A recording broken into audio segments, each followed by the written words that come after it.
ഈ തണുപ്പത്ത് ഒരു കുളി കഴിഞ്ഞുള്ള ഇരിപ്പാണ് കേട്ടോ. അത് ഹീറ്ററിൻ്റെ മുന്നിൽ മൂടി പുതച്ചിരിക്കുകയാണ്. അത്രയ്ക്ക് തണുപ്പാണ് ഇവിടെ. ഇങ്ങനെ പോയി കഴിഞ്ഞാൽ ഞാൻ കുളിക്കണമെന്ന് തീരുമാനിക്കേണ്ടി വരുന്നത് തോന്നുന്നു കേട്ടോ. പിന്നെ നമ്മൾ മലയാളികൾക്ക് ഒരു നേരം കുളിച്ചില്ലെങ്കിൽ ആകെ ഒരു ഇറിറ്റേഷനാണ്. അതുകൊണ്ട് ഞാൻ എങ്ങനെയൊക്കെയോ ഒന്ന് പോയി കുളിച്ചു കേട്ടോ. ഇങ്ങനെ പോയാൽ കുളി നിർത്തേണ്ടി വരുമോ എന്ന് ഞാൻ ആലോചിക്കേണ്ടി വരും. അപ്പോൾ നമ്മൾ കുളിയൊക്കെ കഴിഞ്ഞു. അപ്പോൾ നൈഹുവിനെ ഒന്ന് കുളിപ്പിച്ചു കേട്ടോ. വെയിൽ വരുമ്പോൾ ഞാൻ അവളെ കുളിപ്പിക്കാം. അപ്പോഴേക്കും നൈനുക്കുട്ടി സ്കൂൾ വിട്ടു വന്നു. ഇന്ന് സെക്കൻഡ് സാറ്റർഡേ പറഞ്ഞിട്ട് വലിയ കാര്യമൊന്നുമില്ല കേട്ടോ. ഇന്ന് എന്തോ KVS ഫൗണ്ടേഷൻ്റെ എന്തോ ആയിരുന്നു. അതുകൊണ്ട് ഇന്ന് ക്ലാസ് ഉണ്ടായിരുന്നു കേട്ടോ. അങ്ങനെ അവളെ ക്ലാസ് വിട്ട് വന്നിട്ട് അവളെ ഒന്ന് കുളിപ്പിച്ചു. രാവിലെ കുളിയൊന്നും ഇല്ല കേട്ടോ. രാവിലെ ഉടുക്കത്ത തണുപ്പാണ്, കുളിക്കാനൊന്നും പറ്റില്ല. അങ്ങനെ കുളിക്കാതെ സ്കൂളിൽ പോവാം കേട്ടോ.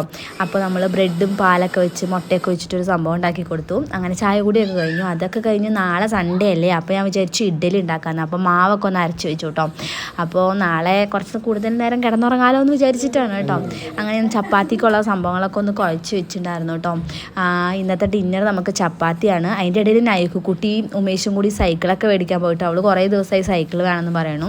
അങ്ങനെ ഇന്നത്തെ നമ്മുടെ പരിപാടി കഴിഞ്ഞു. അപ്പോൾ ശരി, ടാറ്റാ, ബൈ ബൈ.